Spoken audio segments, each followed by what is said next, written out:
And a very warm welcome back to this segment where we are discussing the presumption of marriage and matrimonial property. As I told you, we are joined in studio now by Anne Agimba, who is an advocate of the High Court. Welcome, Anne. Thank you. Let's just get straight into it. Some of us may not understand these legal terms. The presumption of marriage. Help us understand the term. What does it mean? Well, we find the presumption of marriage in our Marriage Act, and it basically talks about a man and a woman who have lived together in a manner that the society looks at them as married because they have lived together for a long time or they've had a ceremony. So they are cohabiting. Yes, that's what. So society would look at them like husband and wife, but they have not carried on a marriage ceremony or as is recognized under the Marriage Act. So what are the dangers in terms of legally of people spending 20 years together, never formalize their union? Where do they stand in terms of the law? Well, the law now is very, very clear. And the law says that all marriages must be registered. The marriages that are recognized in Kenya are religious marriages, that's Hindu, Islam, or Christian marriages, a civil marriage, and also polygamous marriages are recognized as the forms of marriage, and all those marriages must be registered. So the law states that if you have been living with somebody for a long time now, and it falls under any of those categories, then you must have it registered under one of those categories that I have mentioned. What if you are not registered in any of them? If you're not registered in any of them, it means you're not married. Wow. And so you cannot enjoy all the benefits of the marriage, as envisaged by the Marriage Act. Well, I'm sure since the ruling was done last week, there might be some couples who are now seeking to formalize their union. Help us understand how a couple who have been living in a come-we-stay relationship can walk towards the journey of formalizing their marriage. Well, for a couple that has been living together for a long time, the aspect is they must go to the registrar and have their marriage registered. Usually it takes, you put in a notice of marriage. It takes about 21 days for the notice to go on. And then you carry on the next step with the forms that are filled. And then you can have the ceremony. And it can be a civil marriage in the registrar's office. The amount is very little. It's not the amount that makes sure that you don't get married. Yes. So also from a Christian perspective, what would you advise couples who have been living together? They go to church, but they say we are not defined by a piece of paper. What would you say? Well, marriage is also meant to be a consent between two people. If they do not want to get married, then it means exactly that. And the ruling that was there in court that you have just mentioned was actually recognizing what's going on in society. The people living together who have not carried out a marriage in any one of those marriages that I have mentioned means they do not want to get married. So we should not make them married. We should not say that they're married because they do not want to get married. Otherwise, from a Christian perspective, they should have their marriage registered, maybe under the Christian marriage, because it's meant to be a monogamous marriage. And that's what it is. I would advise them, and it's a simple cost. Is there any other proof aside from a marriage certificate to show that a couple is married? The certificate, as per the laws that have been enacted currently, the marriage certificate is the proof of marriage. Before, when cohabitation was looked at, long cohabitation was looked at as a marriage, the long cohabitation or presumption of marriage was actually what was holding forth. So, but the current law says from marriages enacted after 2010, after the constitution changed, all marriages must be registered. So, the law has also acted retroactively in this particular instance. So, you must get registered. Okay. So, I have heard of instances where people say, I'm not sure whether she is after my money or he is after my money.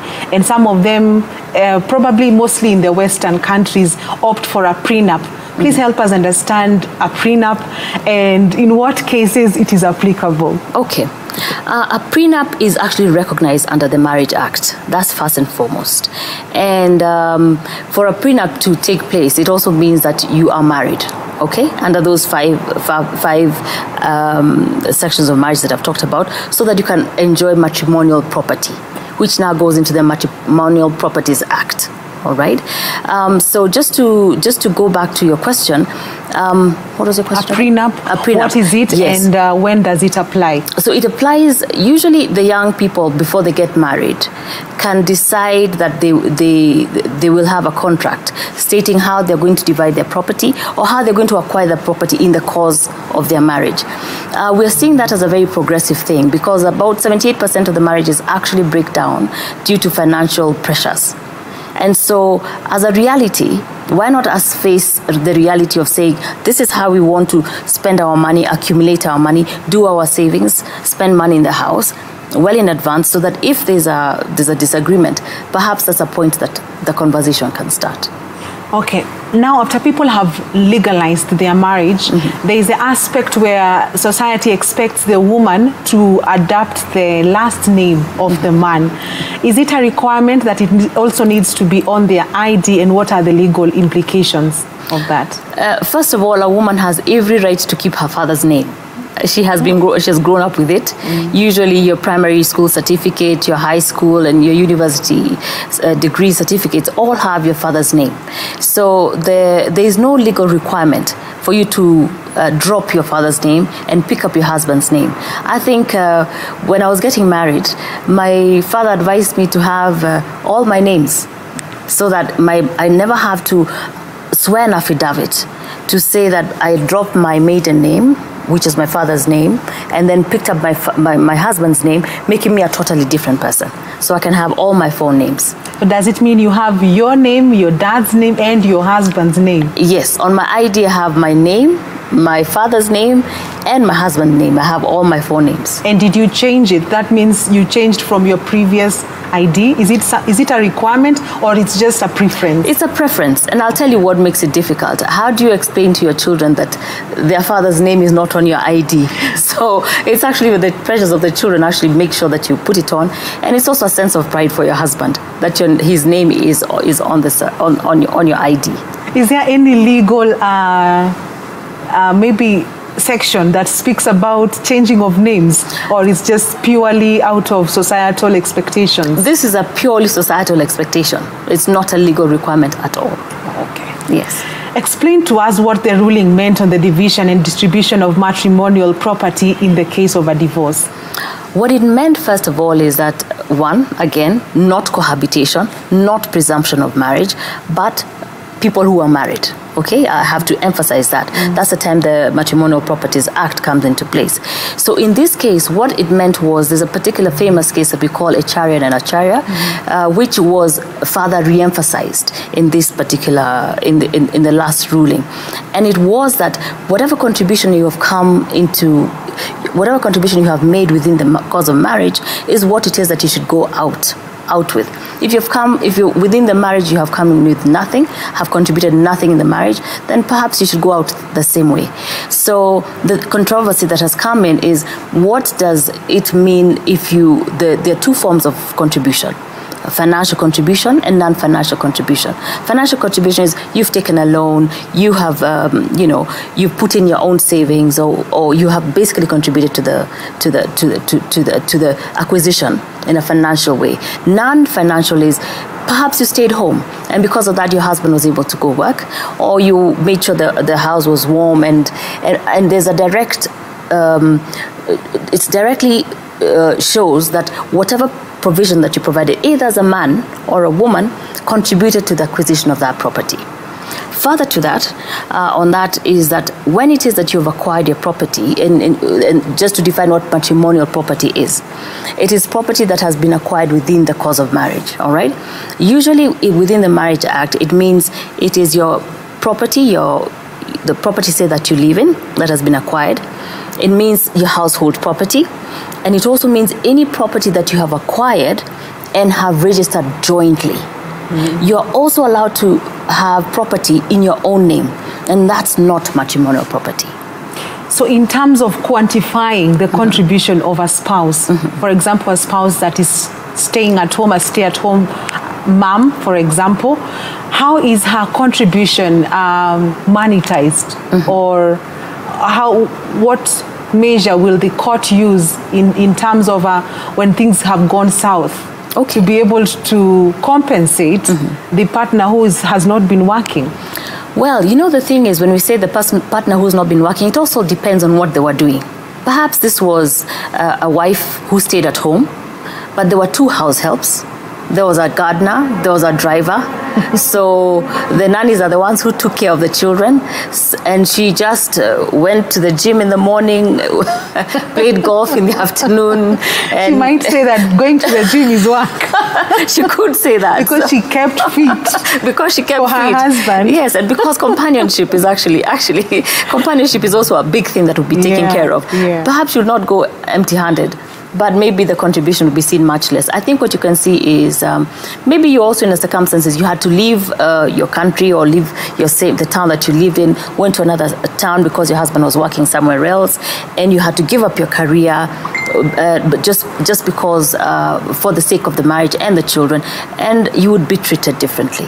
So would you say that the justice system in Kenya is lenient and equitable in terms of factoring in such cases so that they are just? Absolutely. I mean, we do have freeloaders in marriage, and this is to make sure that you do not get married to a spouse who wants to marry you because you have money, and 4 years down the line they're divorcing you. And so this really helps to make a balance, because you can then plead your case to court. Of course, we advocate at our firm. We do advocate for mediation. Come over, let's talk about it. And if the parties know, because the parties know what it is that they have been doing within the marriage, then it's easier to have that negotiation and have it registered in court. So, of course, I know that all couples, I believe, get into marriage hoping that they will go the long haul till death do us part. Starry-eyed. Yeah. So we do believe that even as we have this conversation, our advocacy is for reconciliation and peace. But because things happen in society, how can a couple acquire property together in a manner that both of them can be able to trust one another, so that we've heard of cases where someone has sold a shamba, you know, and did not tell the other partner, or has acquired a shamba. Especially in some communities, ladies are told, keep a shamba on the side, have a title deed somewhere. Do you think this is something that is to be advocated legally and also socially? What's your take on that? My take on that is that perhaps to be more forward, a prenup may not be a bad thing. A prenup, if you're brave enough to have a prenuptial conversation, it means that you can set out your rules and roles. And as you go on down the line, then you know when somebody is going wrong. Usually you have this conversation when things are going really wrong. Somebody has sold off the property, although in that particular case, the law has come in to make sure that a spouse cannot sell off a property without the consent of the other. So a spousal consent is now compulsory if you're going to sell off a matrimonial property. Okay. In attempts to marry their money, should all assets bought in a marriage be under both parties' names? Well, have both parties contributed? Perhaps that's the fairer thing to say. If they have contributed and that's the arrangement, then the names should go under both names, and that will be considered as matrimonial property. So that's one way to keep the property safe, because you have it registered in both their names. But if it's one person who is acquiring all of it and it's in their name, they're well within their right to do so. How about couples who are in business? What should they do in case of a separation? Well, for the couples in business, that was also one of the matters that HRA versus HRA was trying to solve. The truth of the matter is this is a company. If that family is in business, is within a company, then the Companies Act does come in to somehow regulate what it is that is going on as per the rules of that company. But if it's not a company, it's most Kenyans have maybe a sole proprietorship or joint partnership where there are no formal rules. Perhaps mediation would be the thing to go towards if you're going to have a conflict, or set out the rules well before you do anything. Set out your rules. Okay, well said. Let's switch gear to, let's look at inheritance and estate planning. what would you advise the Christian from a legal point of view in terms of leaving inheritance? There is an aspect of the will. Should Christians write wills? Number one. That's a good way. Yeah. You know, first of all, maybe we should remember that our constitution is actually based on the Bible. That's where we take out many of our rules. Yeah. And our laws also advocate for us to write wills. If you do not write the will, it means that your assets are then, basically it's the judge who makes a decision about what happens to your assets. So as a good man leaves an inheritance for his children. So that means you know what the items are, and you can then say this one belongs to, Anne, and this one belongs to Jane. And so it is important to write wills. Furthermore, we're also seeing a lot of strife and families breaking up within the country. I think the research has shown that it's causing a lot of drifts whereby you now have your children not having cousins or uncles and aunties just because the inheritance broke you people apart. But if there was a document which you can write in the name of a will, then that would have saved generations that strife. Even the loss of your siblings or your grandchildren or your nieces and nephews. And we've also seen older people being taken advantage of because the husband has left without a will, and now the wife is being taken advantage of by the children who are stronger and can bully her. So if a will was left, she would have been protected. So does that mean that if a spouse dies, for example, the man, and the woman is left behind, and the man does not have a will, nor were they officially married, this woman is completely powerless? She's completely powerless. And that's when it is that you see, especially in our rural areas, even within the urban areas, you see women are the most disenfranchised. And you have your in-laws coming in, and the brothers coming in to take away what it is that they think they can get away from you. And widows are left with the children suffering. It is actually, we're actually having a national crisis when you really think about it. It is a national crisis because of the loss of property, the loss of livelihood, and the just total devastation of families. But what right exactly do these relatives, these uncles and aunties, have to take away everything from the widow that is left behind? Is it illegal? Do they have any legal backing? To an extent, they do. Under Section 29 of the law of succession, there is the issue about dependence. So maybe you looked after your brother or after your sister or your mother. And we have several cases that you can see mothers or sisters or brothers do inherit from you. But the truth is, in terms of consanguinity, that means in the levels of which you should be inherit, your spouse should be first, and then your children, and then the others should follow. But when you have nothing written down, everything is a bit mucky. It is the strongest man who wins. But if the brothers and the uncles are dependents, then she is also a dependent. She's also a dependent. So you go on even kill. But if you had written down a will, you would then say, maybe my assets are only for my wife and my children. All those people who were dependent on me are now are not dependent on me, but I was contributing towards their livelihood when they were alive, when I was alive. Now that I'm not there, my assets belong only to my wife and my children. Is there anything that the justice system is probably in the works in terms of protecting widows and orphans? Well, yes, of course. The law of succession really tries to do that. But we're not doing our own part. Do you have a will? You know, if each of us did write our will, it means that that lacuna is not there. The court tries to uphold what it is that you have written, unless it's something that is illegal or not recognized by the law. In this case, we say repugnant. Then they would recognize what it is that you wish to do for your family or your children, or a charitable organization that you wanted to leave your money to. How about estate planning? Tell us something about that. Well, estate planning looks at your whole life when you're alive and also when you pass away. So we do have several instruments that take care of you. So you can have a will, and you can have a trust. So a trust is like a contract document between you, the person who makes it, and the people who will carry out your wishes, and the beneficiaries who will benefit from the trust that you have. And then we have another one called a medical power of attorney. So in case you get very, very sick, you need to know that the person who's going to make decisions on your life is the person who loves you. Because if it's not the person who loves you, maybe they'll say, do not resuscitate. Okay, and then there's another one called the financial power of attorney.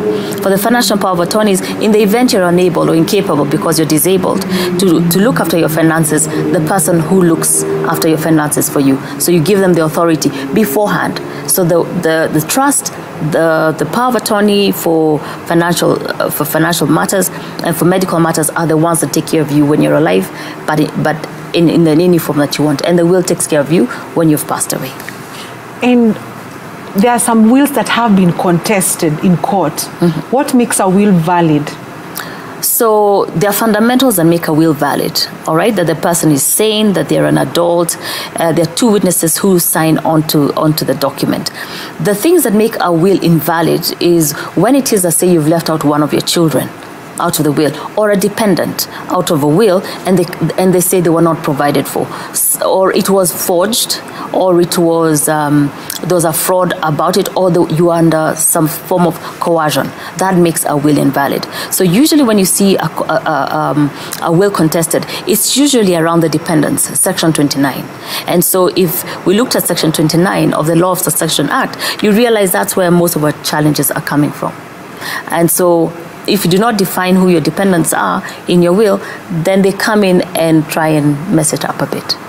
Great. I see that time is really spent. Please give us your parting shot. Educate us on a few things on this subject.